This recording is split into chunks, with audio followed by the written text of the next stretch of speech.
Buenas noches. A continuación hablaremos sobre patologías de la función ejecutiva. Este trabajo es realizado por Zuleima Castro y Ru Liliana Alvarado. Para hablar un poco sobre las patologías de la función ejecutiva, tenemos que conocer un poco también sobre el lóbulo frontal. El lóbulo frontal está situado en el polo anterior del cerebro, siendo el de mayor extensión y el de mayor importancia funcional en la especie humana, ya que regula todas las funciones cognitivas superiores. Comprende todo el territorio situado por delante de la cisura central y sus límites están definidos por las cisuras centrales y lateral, junto a sus respectivas prolongaciones. Se divide en dos grandes territorios, la corteza motora y la corteza prefrontal. La corteza prefrontal no tiene conexiones con las áreas motoras primarias, sino con las áreas asociativas temporales, parietales y occipitales, por lo que sus lesiones no producen parálisis. Además, el corte prefrontal recibe información del sistema límbico, actuando como interfase entre cognición y los sentimientos. Se distinguen cuatro áreas funcionales dentro del lóbulo frontal: la corteza motora primaria, corteza premotora, área de Broca y área prefrontal. La corteza motora es responsable de la planeación, control y ejecución de los movimientos voluntarios. Incluye la corteza motora primaria, la corteza motora suplementaria y la corteza premotora. La corteza premotora es considerada como la responsable del manejo de la preparación, guía sensitiva y guía espacial del movimiento. La corteza motora primaria es principalmente responsable de generar los impulsos nerviosos que viajan a través del tracto córtico-espinal y controlan la ejecución de movimientos. También encontramos el opérculo o área de Broca.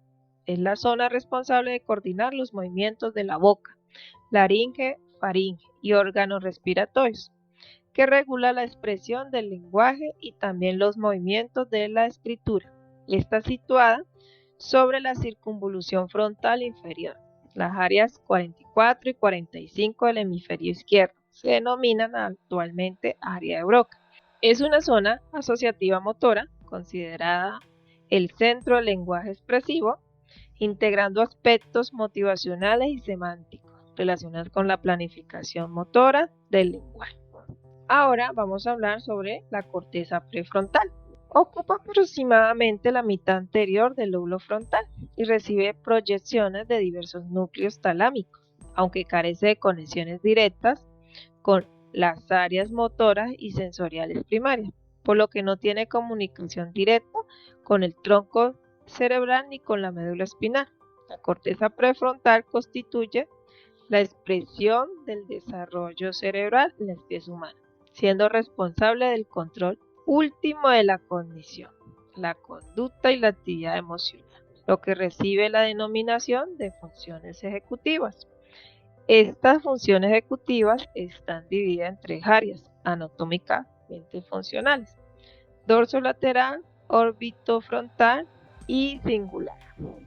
Vamos a hablar un poco sobre la área dorsolateral, situada en la zona rostral externa del lóbulo frontal. Establece conexión con áreas temporales, parietales y occipitales.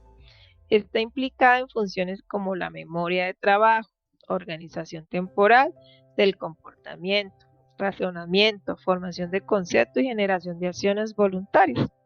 Proporciona la plantilla neural para realizar asociaciones intermodales necesarias en los procesos cognitivos, facilitando la interacción entre la información sensorial y los núcleos límbicos. De este modo, el humor modifica las impresiones sensoriales, al tiempo que éstas pueden influir en el humor de forma coordinada y apropiada. Área singular. Se localiza en la cara medial de ambos lóbulos frontales, en la mitad anterior del fascículo cingulado. Incluye áreas pertenecientes al córtex premotor, córtex prefrontal y corte límbico. Fundamentalmente es una zona implicada en los procesos motivacionales y el control de la atención sostenida. Área orbitofrontal. Está situada en la cara basal anterior de cada lóbulo frontal, en la zona situada por encima de los órbitos oculares. Esta implica activamente en la selección de objetivos y el control de los procesos emocionales, ya que mantiene estrechas conexiones con el sistema límbico. Y llegamos a nuestra área especial, las funciones ejecutivas. Son una función supramodal que organiza la conducta humana, permitiendo la resolución de problemas complejos. Las funciones ejecutivas incluyen muy variados aspectos que se relacionan con procesos cognitivos y emocionales. 1. Capacidad para seleccionar, planificar, anticipar, modular o inhibir la actividad mental. Capacidad para la monitorización de tareas, selección, previsión y anticipación de objetivos. Flexibilidad en los procesos cognitivos, fluidez ideatoria, control de la atención, formulación de conceptos abstractos y pensamiento conceptual, memoria de trabajo, organización temporal de la conducta, habilidad para participar de manera interactiva con otras personas. Las funciones ejecutivas son responsables directas o indirectas de todas las funciones que realiza el lóbulo frontal, ya que supervisa y coordina las actividades relacionadas con inteligencia, atención, memoria, lenguaje, flexibilidad mental, control motor y regulación conductual. Ahora vamos a hablar sobre las patologías de las funciones ejecutivas. Las lesiones del área prefrontal producen un patrón de síntomas denominado genéricamente síndrome disejectivo.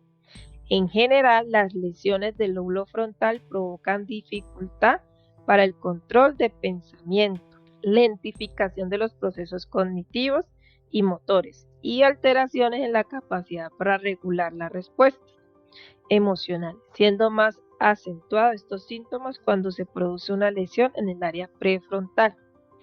Los efectos que produce la lesión van a depender de la zona afectada, aunque genéricamente el síndrome disejectivo produce las siguientes manifestaciones: pérdida de la capacidad para planificar, anticipar, monitorizar o inhibir la actividad mental. Dificultad para realizar tareas de modo concentrado, con déficit atencional y distractibilidad acusada frente a los estímulos externos irrelevantes.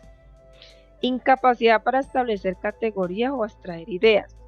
Pérdida de flexibilidad cognitiva, tendencia a la perseveración y rigidez del comportamiento. El área afectada se pueden clasificar en lo siguiente. Síndrome orbitofrontal. Este síndrome está asociado con conductas de desinhibición, impertinencia, irritabilidad, labilidad emocional, falta de tacto, distractibilidad y desinterés por los sucesos actuales. El afecto puede presentarse como moria.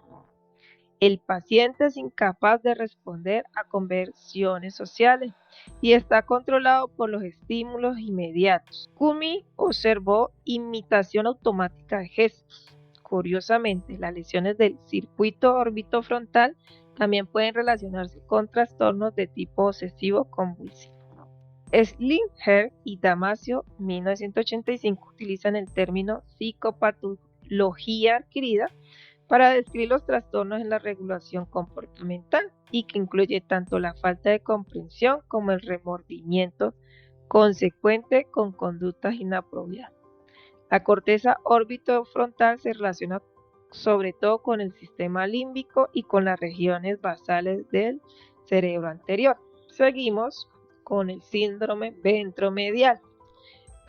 Es un trastorno que se produce cuando se dañan las áreas orbitofrontales del cerebro, que son partes de la corteza prefrontal ventromedial. Este daño puede provocar cambios en el comportamiento como impulsividad, falta de juicio y agresividad. Continuamos con el síndrome dorsolateral. Se insiste que el circuito dorsolateral es fundamental en la función ejecutiva. En defecto más frecuente es la incapacidad de organizar una respuesta comportamental de la presencia de estímulos nuevos o continuos. Los síntomas siguen todo un proceso e incluye la incapacidad de alternar las conductas, utilizar estrategias apropiadas y organizar la información para adaptarse a los cambios ambientales. La demencia subcortical se caracteriza por defectos en las funciones ejecutivas. Por lo general, los pacientes muestran latencias de respuestas largas y dificultades en la recuperación semántica, aunque conservan el reconocimiento. Varios estudios como Luria 1969 destacan la presencia de perseveración, conductas dependientes del estímulo y ecolal. De haber lesiones dorsolaterales del hemisferio derecho, hay trastorno de tipo no verbal y paralingüístico. Y en el caso de lesiones dorsolateral del hemisferio izquierdo, habrá disminución en la fluidez verbal y afasia extrasilviana. Luria 1980 señala que un aplanamiento emocional corresponde a lesiones bilaterales. Asimismo, hay dificultades para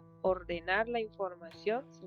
El síndrome prefrontal no es homogéneo, sino que puede existir diversas variantes de acuerdo con las características, localización, extensión y etología y especificación del daño. Esperamos que esta corta presentación haya sido de su interés y les pueda haber ayudado a entender un poco las patologías de la función ejecutiva.